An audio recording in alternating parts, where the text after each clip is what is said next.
Goeiemôre. Baie dankie vir die geleentheid om so 'n paar minute van die tyd te gebruik vanoggend. Dis ons tweede week van vas en dit raak so 'n bietjie moeiliker.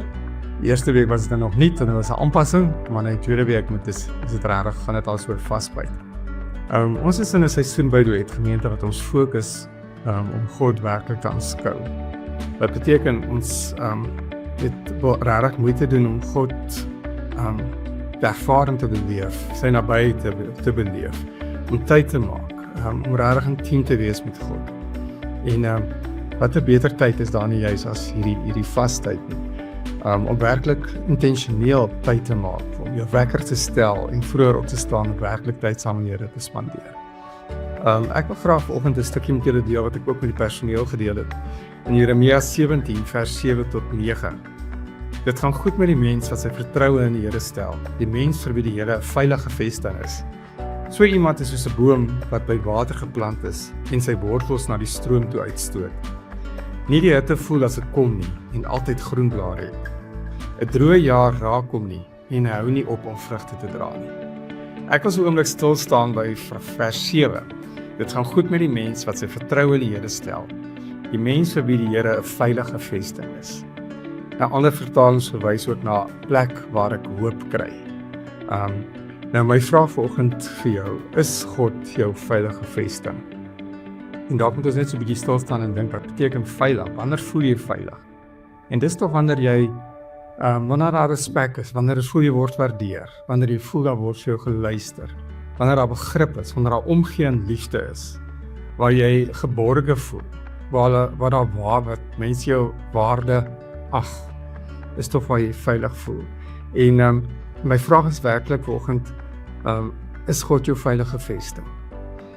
Dit beteken ook tog, ek moet ergens 'n plekkie kry waar ek kan rustig raak vir God. 'n Stoel ergens in die tuin of in die huis, of selfs in jou bed as die wekker jou wakker gemaak het, om net daar rustig te wees.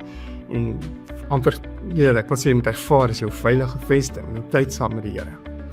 Ek dink altyd daaraan as my seun my bel en raad vra.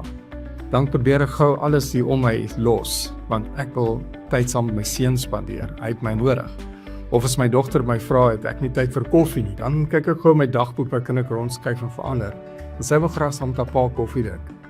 En ek dink ons vergeet baie keer dat dit is hoe ons Vader na ons kyk. Ons Vader wat smag na tyd saam met ons. Wat voel ons het hom nodig, ons ag hom as ons Vader. En ek wil regtig aanmoedig om tyd te maak, intentioneel tyd te maak saam met die Here tyd te spandeer, om rustig te raak, om stil te raak, om by sy voete te sit.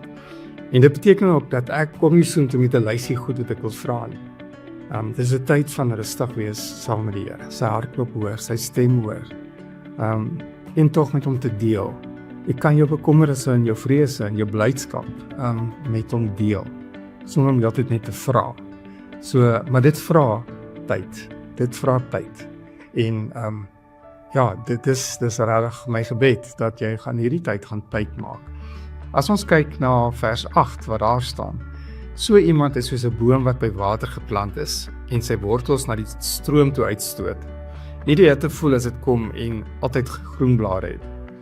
'n Droë jaar raak hom nie en hou nie op om vrugte te dra nie. As God jou veilige vesting is, beteken dit dis waar jy geanker is. Dis waar jy hoop lê, dis waar jy raad lê. Dis waar jy wysheid en insig kry. Dis waar jy die regte besluite neem. Waar jy regtig kan van tyd saam met God spandeer. En dan leef ons in oorwinning. Dan leef ons absoluut in 'n ritme met God se plan vir elkeen van ons, vir elke dag van ons lewe.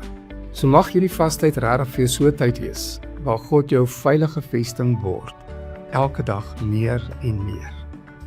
Ek wil jou ook vanoggend net weer herinner aan ons gebedskamer, wat beskikbaar is hier op die terrein, A1, ons altaarroom, waar jy net 'n bietjie kan kom rustig raak. Partykeer is dit net so bedrywig by die huis, en daar so gedruis met die kinders en almal om jou. Jy is welkom dat jy hier kom sit, van 8 tot 4, bedag is hy oop, en dan in hierdie vastyd, elke donderdag aand, van 6 tot 7, het ons 'n prayer cent, waar jy saam met medegelowiges kan kom aanbid, en kan worship, en die Here kan dien. Julle is so welkom. Mag hierdie week werklik vir jou geseënd wees, mag dit vir jou 'n nuwe ervaring, 'n diepe ervaring wees saam met God.